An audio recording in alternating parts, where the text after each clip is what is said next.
Bonjour. Bonjour. Alors je me présente, je suis gérante d'un hôtel 4 étoiles en station. Et donc je m'occupe de tout ce qui est gestion, etc. Et donc je viens voir un aviculteur et une fermière pour voir vos points positifs et vos points négatifs. Alors nous, on produit beaucoup, pour peu cher. Donc on a une grosse consommation, avec beaucoup de poules.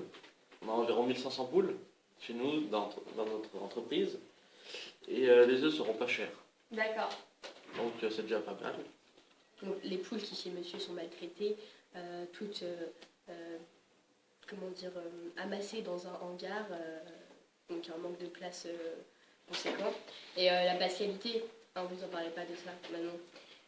Voilà. On connaît pas ça. Je pense que c'est pas ce que vous recherchez pour un restaurant. Oui. Moi je vous explique, il me faudra à peu près 400 œufs par semaine. Donc je viendrai pendant un an. Combien vous avez d'œufs par semaine environ, fermière? Alors moi j'en ai 800 par semaine. D'accord. Vous avez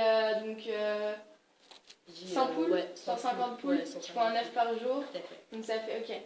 Alors moi j'ai 1500 poules. 1500 poules. Oui, avec 2 œufs par jour. D'accord.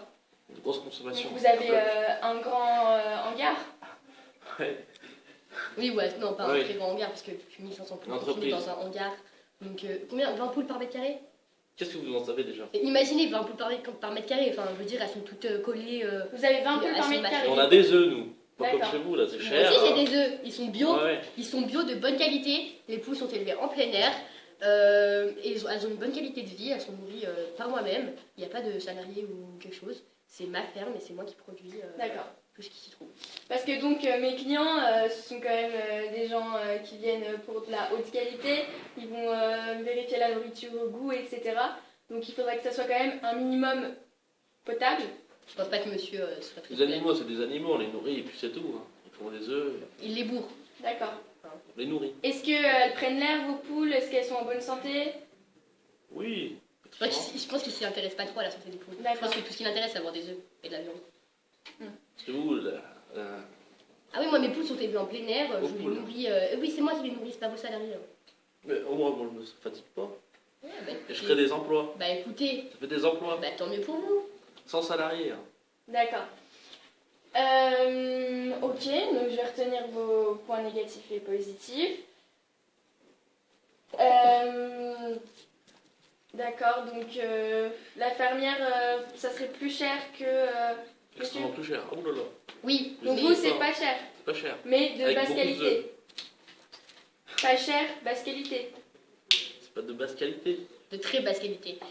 Chez moi, plus vous achetez, moins vous payez. C'est exactement ça. C'est-à-dire que si vous êtes un client potentiel pendant un an, pardon, je pense que voilà, les prix vont baisser au fur et à mesure. Et puis, donc pour le même prix, vous avez plus d'œufs chez moi. D'accord. Et bah... D'accord. Au revoir. Merci. Au revoir. Au revoir. Moi, je vais vous parler du marché. Alors, le marché, c'est la rencontre entre l'offre et la demande. Si vous voulez, l'offre et la demande varient simplement. Alors, par exemple, pour une certaine quantité, on a une certaine offre. Un certain prix, pardon. Si on baisse cette quantité, on augmente ce prix, tout de suite, on voit la quantité qui baisse. C'est donc un fait qui se représentera pour tout ce graphique. C'est-à-dire que quand la demande baisse, les prix baissent et ça restera toujours comme ça. Et inversement,